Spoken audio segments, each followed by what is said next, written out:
WhatsApp open చేసి చూద్దాం ఏమేం చాటింగ్ ఉన్నాయి దాంట్లో. వాట్సాప్ చట మళ్ళీ దొరికిపోయా వీడికి. అయినా వాట్సాప్లో ఏమైనా అమ్మాయి ఉంటుందా? అబ్బాయిలే ఉంటారులే. ఎక్స్పెక్టెడే. ఇది కొత్తగా ఏముంది?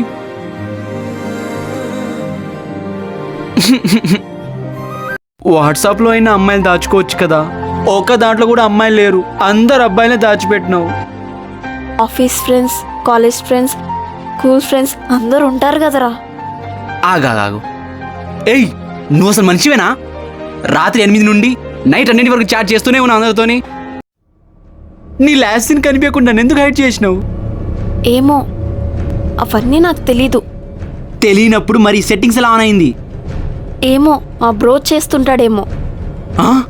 ఒక రోబోట్ కన్నా స్పీడ్గా చాట్ చేస్తున్నావు. 5 మందికి 5 సెకండ్ గ్యాప్లో రిప్లై చేస్తున్నావు. నువ్వు మనిషివేనా? వీడు నన్ను పొగుడుతున్నాడా తిడుతున్నాడా? మరి నాకేమో తొందరగా పడుకుంటా అంటావు, కానీ లాస్ట్ సీన్ మాత్రం లేట్గా చూపిస్తుంది. ఇదే నా రీజన్. వీళ్ళతో మాట్లాడతావా?